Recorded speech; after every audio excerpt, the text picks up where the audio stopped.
কাদের নিন্দা করবো আমি জানি না। আমাদের গ্রাম দেশে বলে বাঘের নেঙ্গুর দিয়া কান খাও যায়, কান চুলকায় বাঘের নেঙ্গুর দিয়া। শাহজাহান খানের এলাকায় তারা কারা কোথেকে শক্তি সঞ্চয় করল? আওয়ামী লীগের গাঁথি আজীবন সেখানে জামাত, বিএনপি, শিবির, ছাত্রদল, স্বাধীনতা বিরোধীরা এত শক্তি কোথেকে গেল সেটা আমাদের খুঁজে দেখতে হবে। যেখানেই দেখো যত বড় শক্তিধরী হোক, আইনের মাধ্যমে বিচার হতে হবে।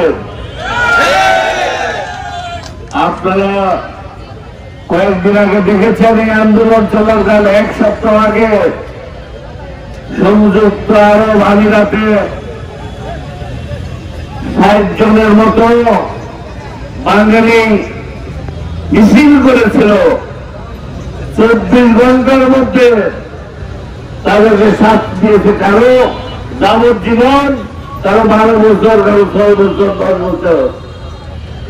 তো তারা যদি একটা মিছিল করে অপরাধে এই শাস্তি দিতে পারে, তাহলে বাংলাদেশ কি অতই দুর্বল? আজকে সফল রাষ্ট্রনায়ক বঙ্গবন্ধু রক্তের উত্তরাধিকার, আদর্শের উত্তরাধিকার, দেশ রত্ন শেখ হাসিনার সরকার সেক্ষেত্রে কি এতই দুর্বল হয়ে গেছে? এই সমস্ত দেশদ্রোহীদের শাস্তি দিতে পারবে না।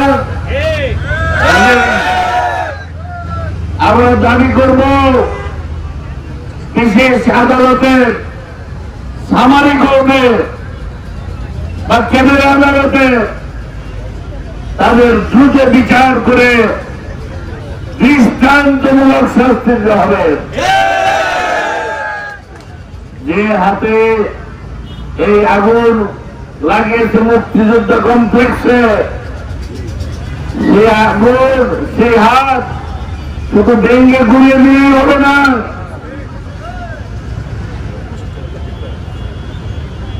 এর বেশি আরো চরম শাস্তি দিতে হবে। এতে সেটার জীবনে যেন কেউ সাহস না পায় যে মুক্তিযুদ্ধদের যারা বঙ্গবন্ধুর আহ্বানে জীবন বাজি রেখে এই দেশ স্বাধীন করেছে, সেই স্থাপনের হাত দিলে আজকে দেশ যদি স্বাধীন না হতো, আপনাদের আগে ঢাকা গেছেন, কেমনে গেছে, কতক্ষণ লাগতো? আজকে এই পদ্মা সেতু 5 মিনিটে পারিয়ে বলল। যদি শেখ হাসিনা না থাকতো, যদি দেশ স্বাধীন না হতো, কি আপনারা যাইতে পারতেন?